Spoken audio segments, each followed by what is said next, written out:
вакцинация проводится всем от 18 до 60 лет. Вакцина не имеет противопоказаний. Спутник Ви в Ингушетии. Поступила партия вакцины от коронавируса. Кому следует привиться обязательно, а для кого вакцинация будет добровольной? Покуда сердца стучатся, помните, какой ценой завоевано счастье. Ингушетия вошла в число регионов, успешно проведших мероприятия Года памяти и славы. Итоги подвели на форуме «Помнить значит знать». Красный сигнал светофора здесь горит около 70 секунд. Этого времени им хватает, чтобы обойти все машины, которые ждут зеленые.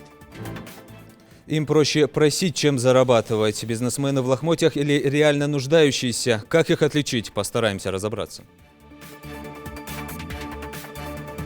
Интерактивным способом показываем, как комикс может работать как метод, как комикс может функционировать, раскрываться в групповой работе. Качества, свойственные нам. Популяризация принципов взаимоуважения. В Магасе прошел семинар комикс-проекта «Респект».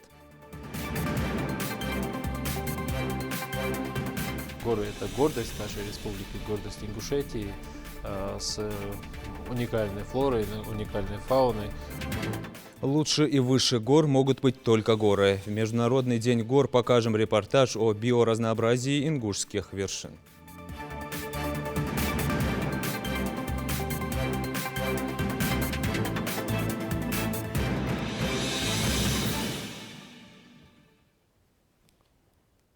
На телеканале «Ингушетия» время новостей. Здравствуйте.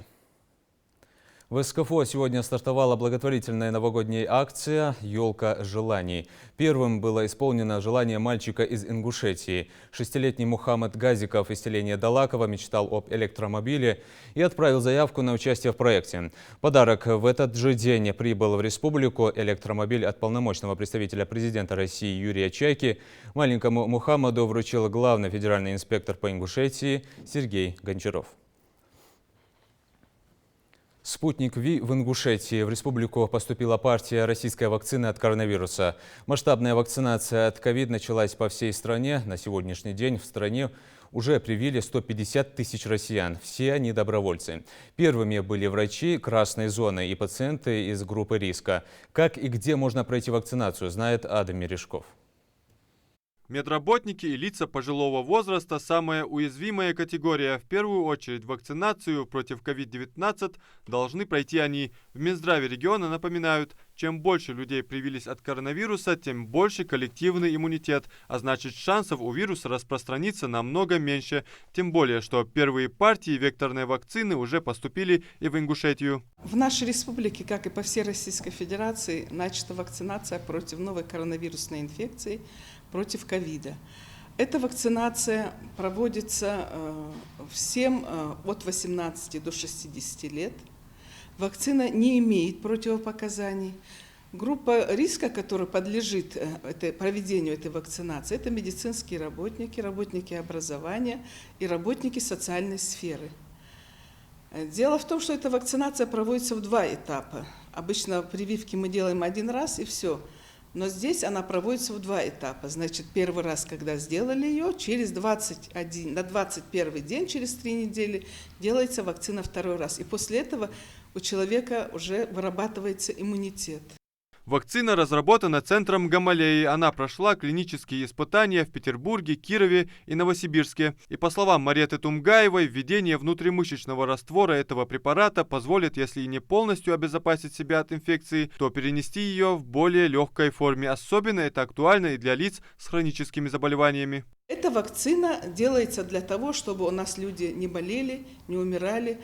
Те больные, которые обращаются в медицинские учреждения, уже идут, когда осложнения идут, когда уже пневмония, когда уже одышка у них идет, когда понижена сатурация, то есть кислород. И уже, конечно, приходится и на кислород сажать, и на аппарат ИВЛ, чего у нас боятся люди. Но поэтому, если ты начал где-то чихать, кашлять, потому что сама эта болезнь, она начинается так же, как и грипп, поэтому просьба сразу обращаться к врачу и не заниматься самолечением. Если человек переболел простудным заболеванием, то в течение, после того, как он переболел, через месяц в стадии ремиссии уже прививки делать можно. Дело в том, что там есть, конечно, как и во всех вакцинах, противопоказания. Вот. Поэтому прежде чем сделать прививку, это все делается в поликлинике по месту жительства. У нас несколько учреждений, которые этим занимаются. Врач обязательно должен осмотреть больного, выявить, есть ли у него заболевание, болеет ли он в настоящее время. Человек, который болеет в настоящее время, конечно, категорически нельзя делать прививку, только после лечения.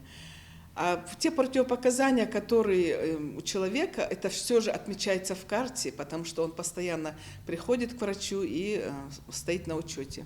В мире число выявленных случаев коронавируса равно 70 миллионам. Победили болезнь больше 50 миллионов человек. В республике за сутки выявлено почти 90 новых случаев ковид. Общее количество заболевших, по данным Оперштаба, больше 10 300 человек. Врачи отмечают, защитить себя от инфекции нового поколения теперь проще. И вопреки всем разговорам вокруг самой процедуры напоминают, вакцинация будет добровольной, но привиться можно только в 5 медицинских учреждениях республики. Каждый житель республики может обращаться для проведения прививки. Джарахский район – это в Джарахскую больницу. Назрановский район – это в республиканскую городскую нашу поликлинику. И в крепости больница – это теперь Малгобекский район, свою Малгобекскую больницу. Сунжинский район идет в Сунжинскую центральную районную больницу. Карабулак идет по месту жительства свою больницу. Мы планируем, до конца года у нас будет еще поступление вакцины. Где-то около 500 человек приблизительно мы хотим привить в этом году. На следующий год будет еще поступление вакцины, поэтому просим всех обращаться в лечебные учреждения для проведения вакцинации. Исходя из опроса, жители региона, наблюдая непростую эпидситуацию, чаще всего выступают за вакцинацию. Многие против, просто потому что боятся неизвестности. Против вакцинации. Знаю, слухи идут разные, но я боюсь, если честно, именно этой вакцинации, с одной стороны. А с другой стороны, мне кажется, что болезней будет, именно в плане пандемии будет меньше, не знаю. Если бы он пошел бы нормально, чтобы люди вылечились от него, польза какая-то была, это хорошее дело. А вы сами будете делать вакцинацию? Наверное, обязательно.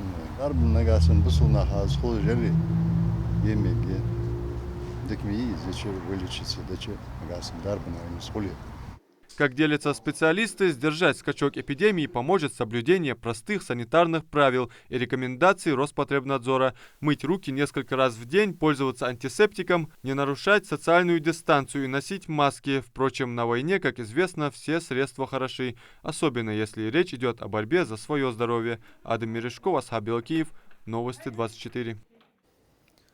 Сегодня на 65-м году ушел из жизни первый председатель правительства Ингушетии Руслан Татиев. Напомню, он возглавлял региональный кабинет министров с марта по июль 1993 года. А до этого Руслан Мажитович возглавлял партийные и советские органы Сунжинского района. Соболезнования родным и близким Руслана Мажитовича выразил глава региона Махмуд Али Калиматов. Венчух дал этом был по вижзаму атигдал диалил.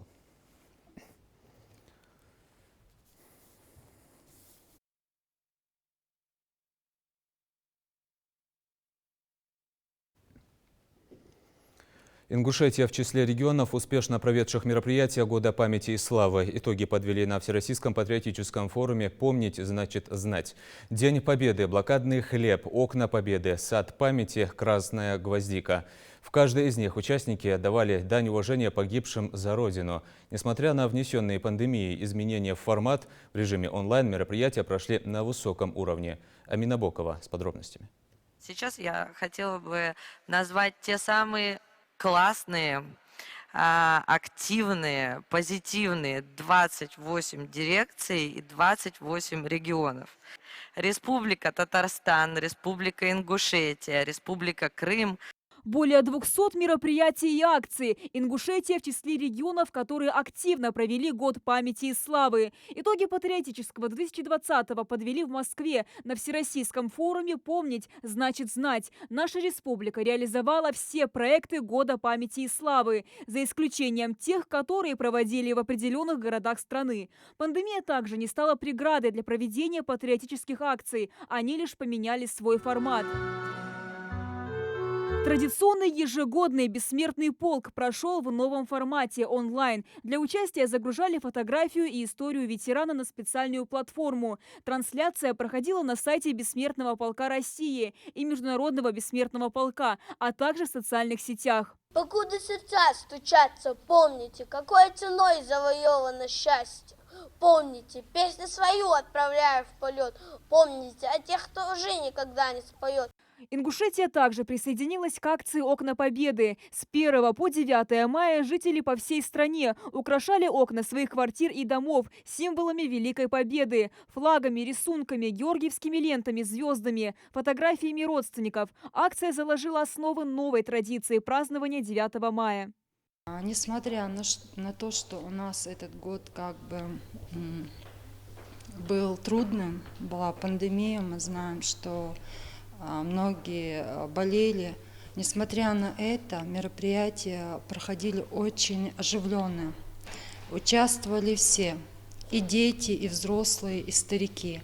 Даже ветераны, у нас был указ, чтобы не привлекать ветеранов и тружеников войны. Они обижались, поздравляли их, вручали им медали к 75-летию. Также мы их поздравляем и с юбилейными датами дней рождения и другими праздниками.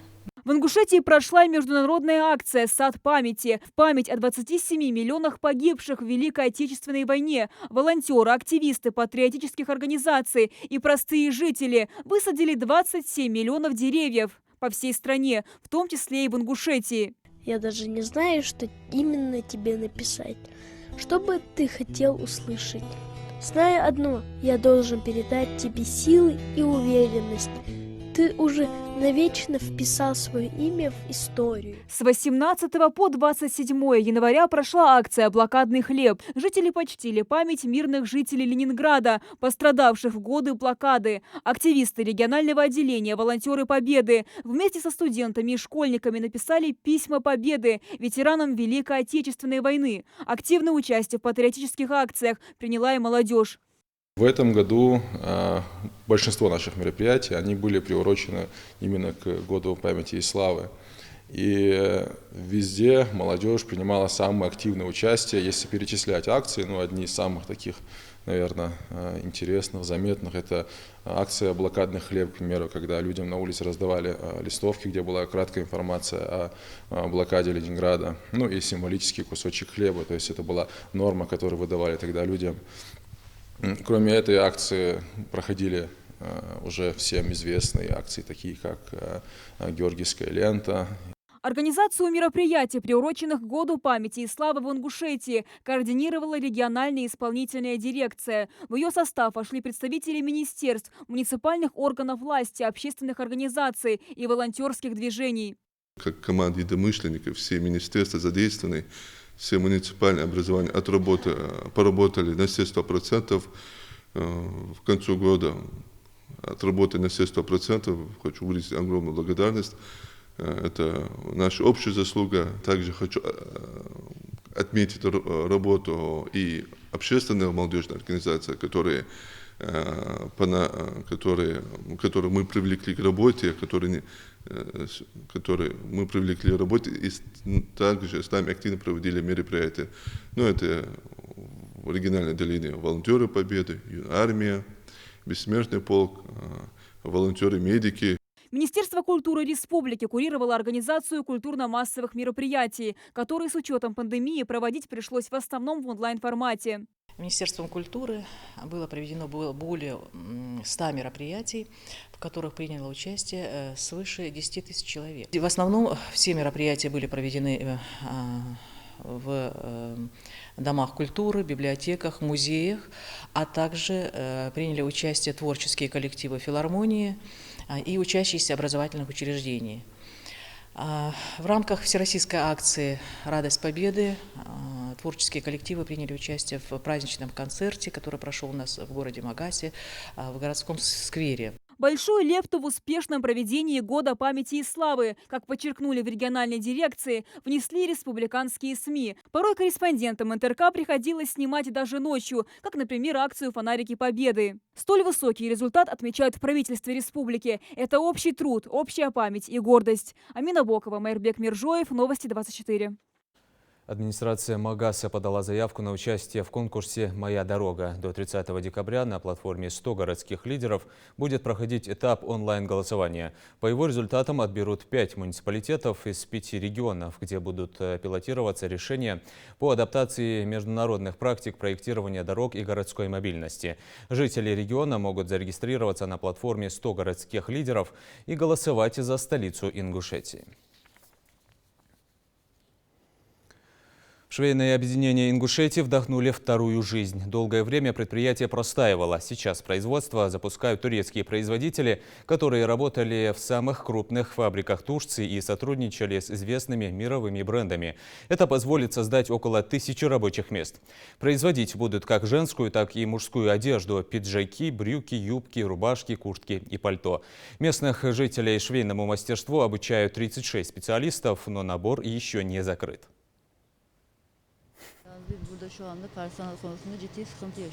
Ну, у нас здесь есть единственный вопрос, проблемы, точнее, именно с персоналом, говорит, с набором персонала. Daha önceki bu firmayı çalıştıran kişilerin işte insanlara mağduriyet yaşandığını ifade ettiler bizlere, çalışanlar. Мы думаем, говорит, в связи с тем, что до этого, кто здесь работал на этой фабрике, когда запускали, не смогли технически сработать, говорит, поэтому и у людей уже недоверие сегодня, говорит, нам. Biz Türkiye'den geldik, bu işi yapabileceğimizi anlatmamıza rağmen insanlar biraz çekingen davranıyor ve cesaret edemiyorlar. Хотя мы сейчас людям объясняем, говорит, что мы приехали с Турции, что занимаемся производством, и там, говорит, и здесь будем так же, говорит, что мы приехали сюда, говорит, работать. İşçiler için hangi şartları uygulayacaksınız burada Her diyor. şey resmi olacak, normal servislerimiz personelleri almış olacak, çay faydalı saatlerimiz olacak, yemek faydalı saatlerimiz olacak. Onun dışında daha ilerleyen aşamalarda sosyal faaliyetler, işte aktivelerimiz oluyor çalışanlarımıza. Biz çalışan olarak değil, bir aileyiz. Aile olarak görürüz her zaman. Мы, говорит, будем для своего персонала, у нас будет и транспорт, который подвозить, говорит, также, говорит, перерывы, говорит, между работами, у нас и обед, говорит, здесь своя столовая, говорит, тут, все условия будем создавать, говорит, для рабочих. У нас мы рабочих видим не как рабочих, а как семью, говорит. 15 уголовных дел по факту вовлечения несовершеннолетних в попрошайничество направлено в суд с начала года. Это довольно распространенный способ получения дохода у бизнесменов в лохмотьях. Работать не хотят, деньги привыкли добывать, играя на жалости прохожих. Но истинно нуждающиеся в помощи среди них тоже есть. Отсюда у сердобольных жителей возникает вопрос, как отличить попрошайку-обманщика от человека, у которого реально плачевная жизненная ситуация. Муслим Ганиев постарался разобраться. Здравствуйте. Ваши документы? Да? А с какой целью вы приехали сюда? Я здесь живу. Где вы живете, ваш адрес? Я улицу не знаю, но у Мадины. У неизвестной Мадины Клавдия Бурлуцкая живет не 1 год. Правда, ни адреса, ни фамилии хозяйки дома сказать не может. В Ингушетию приехала почти 8 лет назад. Нигде не работает и не хочет. Да и зачем? На жизнь хватает и тех средств, которые просят у прохожих. Проживаете город Назрань? Да. Так, около 21 века получается. Ну, с собой же я не дети могу есть у все вас? время носить документы, правильно? Можете. Вы обязаны. Чаще всего сотрудники правопорядка делают лишь замечания или предупреждения таким лицам и предлагают им покинуть общественное место. Для выяснения личности и законности проживания на территории республики женщину забирают в ГОВД. А далее сотрудники полиции направляются в другие места, где чаще всего собираются попрошайки. Одно из излюбленных мест, где проворачивают свои незаконные дела попрошайки, это перекресток улиц Муталиева и Гайрбек Хаджи в Назране. Красный сигнал светофора здесь горит около 70 секунд. Этого времени им хватает, чтобы обойти все машины, которые ждут зеленые. Однако сегодня, на удивление, никого нет. Видимо, погода не подходит. Следующая точка проверки – площадка рядом с центральной мечетью города. Это одно из популярных мест, где собираются любители легких денег. Пока посетителей мечети не так много, как и попрошаек. В числе первых сюда пришла вот эта пара. На руках одной из них малолетний ребенок. Женщина утверждает, что просто проходила мимо, а ребенка отдала на время, пока отлучалась по своим делам. Она сказала, подержи, я подержала. Очень хорошо. Вы мама и дочка? Моя. Да? Вы, значит, неизвестной гражданке передали ребенка? Если бы она ушла? Ну, если бы она ушла, допустим. Но вы же не знакомы, вы ее знаете? Так, знаю я, но... Вы ее мама? Нет, Документ или отдельно отчет. Если попрошайничество строго законом не карается, то вовлечение в этот процесс малолетних детей наказывается вплоть до лишения свободы. В этом году 7 уголовных дел направленных в суд. Уже по ним вынесено решение. 2 года условно. В отношении родителей именно несовершеннолетних детей, которые вовлекают своих несовершеннолетних детей в попрошайничество на территории города Назрань. Для получения максимальной выгоды от процесса попрошайки со стажем идут на все возможные ухищрения, тем самым злоупотребляя доверием граждан. Такие лица часто имитируют несуществующую инвалидность, намеренно вводя в заблуждение прохожих. Подобные действия квалифицируются как мошенничество. К примеру, эта девушка под видом старой женщины выпрашивает у прохожих деньги. Самые внимательные тут же уличают ее в обмане. Я думаю, наверное, в этом очень много и культурного тоже. Допустим, вы сказали про детей, которые там растут в таких семьях и в свою очередь начинают также себя вести.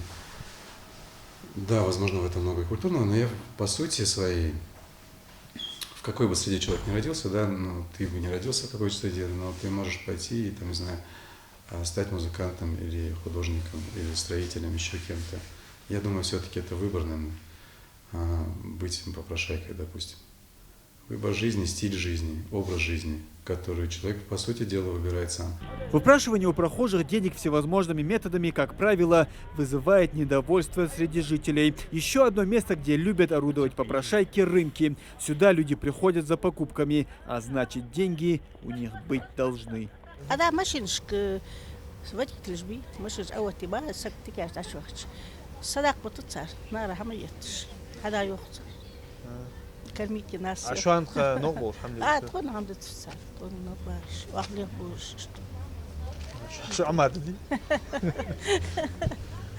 لا تكون هم أتصار تدوز مدوز تمر سكوت اللي تستوي.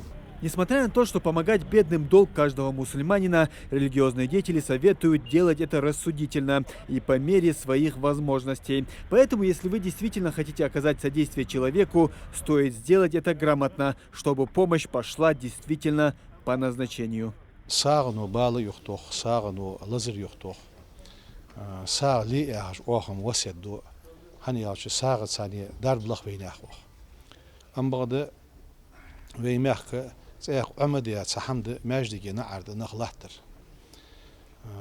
بيحكي خل حشدو صحبو نخ ام بغد عادت لاتسا والدات سبولجي شرشكا اتشرا بريتشرا زبول ليل بيج نخبه زبول ديغلير خبول بات اشت حمدي خرم اس حمدي خش خلش حونت قوزغ ات قلني حيلج مع ديخس اندو جينا تاخ قاستا حزب ماجدي نعرض تونيسلو او ارهر حبيحكي تسيانج بول نخنيسلو والله وين تسبوز قش محكر نخنيسلو سدوحشي اوغ ديخر دات اوز يرت ديغ وال اوغ اوچسكوك وال اوغ بوقول لازرج مدي بين دارج لاتش دوق نخ تسموكج به دوق تيازيتش دوق نخ اونخوي به بوقول اجدهي اوغش بوش ناخ لازرج دهي قحر نخ سولسي باحبر صبغ صار احتو بيسي صندل ديز عدلي بليت يتس ابخيت اجنخ ياخش اوغ قيكرل دم دات دوقز اوغ ماجدي دات ناخي انت اجنخ حقش مباح بي ماجدي تسقدا اخ ياخش داوت ياخش ناخذ حقش لي مليليت هنا حاب يحكي قين يواجه يعيلسق قالسق جبير جبيق أمني قليل دي حمد أحتس دا مشان أسوتياش مهتي قالسق حدا وخش حمدا ياخش وي بيريز دا يخي سويت الوريول شيخ إس حماش ديل دو ويق أمني خن حماش دحتش وي نا حقش بوخسر حاب يحكي قشق أمن ناخ زليل دشي تحقق أزيدوق ويشر حياتس بقول إش حماش سليل دجي صوت أنا توخ. Помогать или нет просящим? Вопрос остается актуальным для многих. В разных ситуациях сторонники и противники уличных подаяний приводят вполне убедительные аргументы в защиту именно их точки зрения. А итоговое решение зависит только от вас. Муслим Ганиев, Магомед Дидигов, Новости 24. В Ингушском государственном университете в онлайн-формате прошел фестиваль науки, тренинги, мастер-классы, презентации, круглые столы и лекции, охватывающие интересные научные открытия и проблемы в области физики, медицины, лингвистики, машиностроения и юриспруденции. Мероприятия проходили с участием представителей научного сообщества Ингушетии. Каждый участник фестиваля смог познакомиться с неевклидовой геометрией, органической химией, с физикой нефти и машин, а также послушать лекцию про 250-летие вхождения Ингушетии в состав России и побывать в виртуальных лабораториях и выставках. Популяризация принципов взаимоуважения во всех смыслах. В Магасе прошел семинар просветительского комикс-проекта «Респект». Извечные ценности, толерантность и уважение к людям адаптировали в анимированных комиксах. Проект популярен среди российской молодежи. Свою нишу он займет и в Ингушетии. Как работает социальная площадка, расскажет Тамара Хашагульгова. Я буду зачитывать какие-то определенные утверждения, Если это вас касается, вы должны делать шаг вперед. Поговорить с молодежью на понятном и интересном для нее языке об уважении, отношении к людям разных взглядов, социальных, этнических и религиозных группах через комиксы. Первое задание в рамках семинара просветительского проекта «Респект» – это знакомство участников друг с другом. Далее ребята примеряют на себя разные социальные роли – выпускника детского дома, инвалида, бизнесмена или, как в случае с Назиром Галаевым, учителя. Ведущий читал нам утверждение, а если это утверждение к моей роли подходило, точнее нашей роли подходило, мы делали шаг вперед. То есть, в большей части, больше всего воспринимался это я, потому что социальная роль учителя, это все подходило к этому воспитанию. То есть ведущий высказался таким утверждением, что имеет ли наш герой социальную роль в воспитании детей. То есть у меня была роль как учителя, и я, конечно, сделал шаг вперед.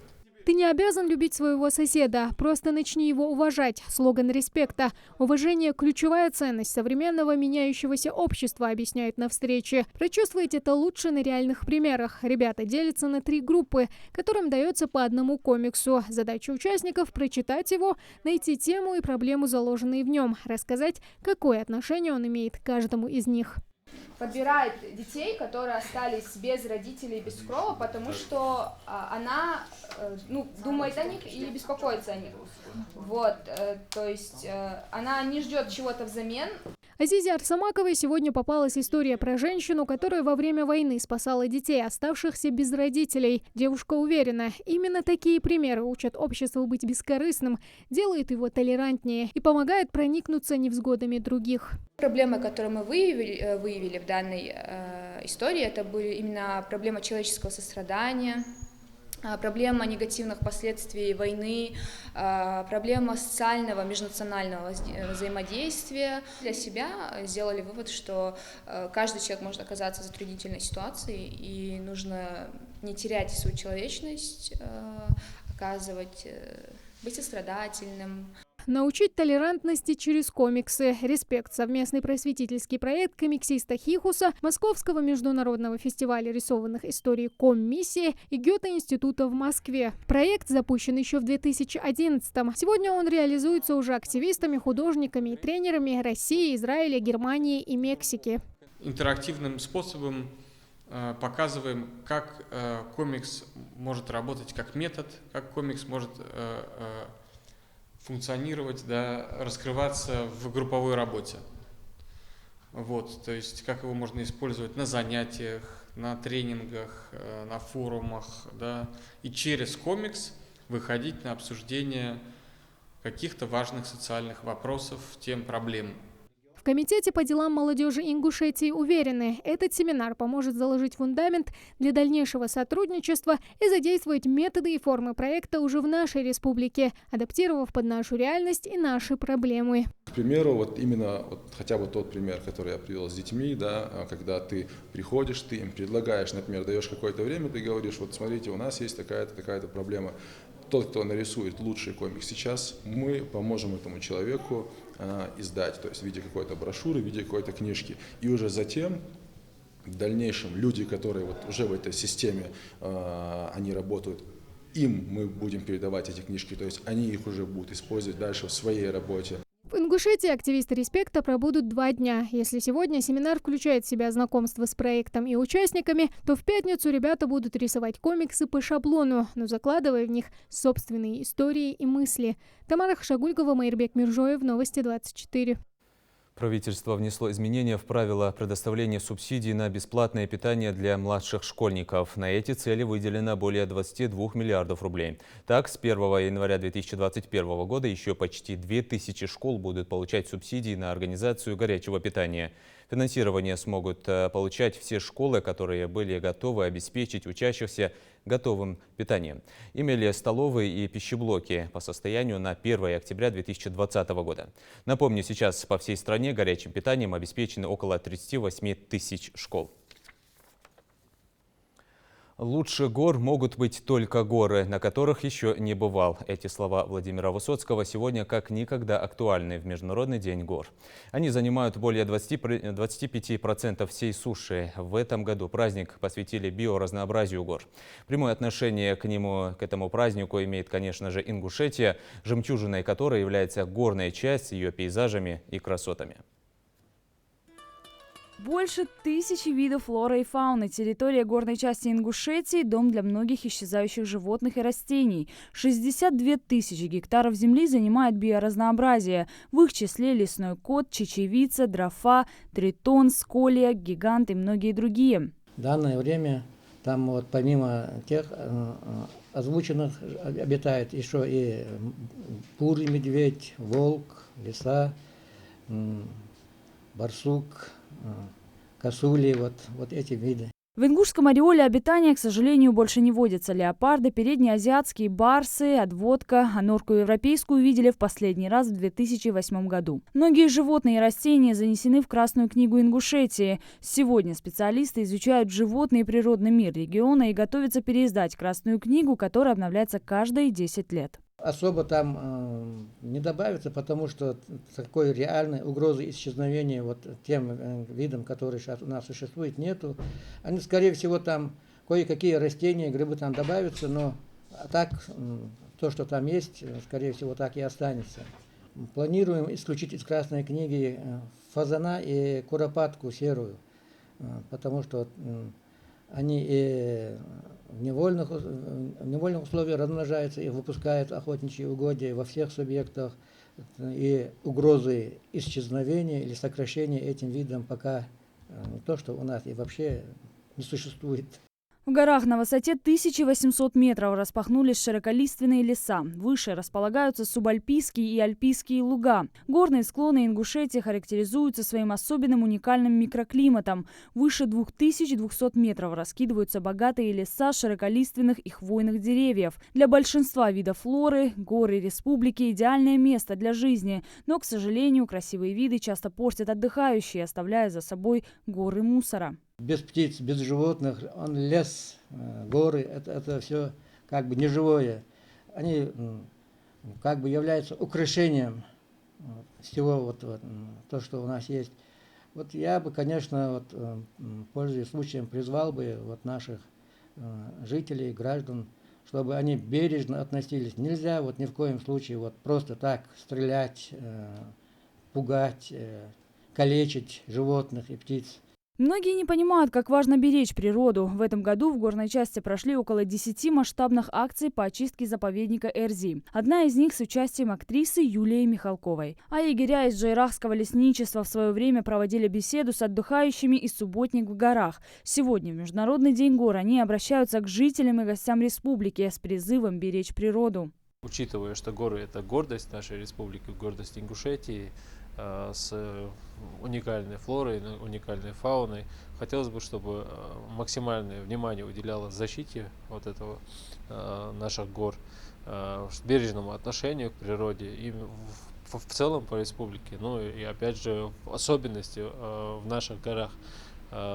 Берегите природу, не допускайте каких-либо действий, которые ухудшают экологическое состояние, не допускайте случаев уничтожения нашей фауны, в том числе и горной. Хочу также поздравить с Международным днем гор именно жителей, которые живут там, каждый день наблюдают такую шикарную картину, вид из их окна, можно сказать. Каждый позавидует этому виду, и советую им ценить то место, в котором они живут. И действительно, жить в горах – одно удовольствие, и отказаться от мест, где столько красоты и величия, никто не сможет. В этом и есть смысл праздника. Природа здесь уникальна, чистый воздух, удивительные растения и животные, водопады и горные реки. Все это завораживает дух и манит многочисленное число туристов отдохнуть от городской среды. Дали Асканова, Адам Гулоев, Майербек Миржоев. Новости 24.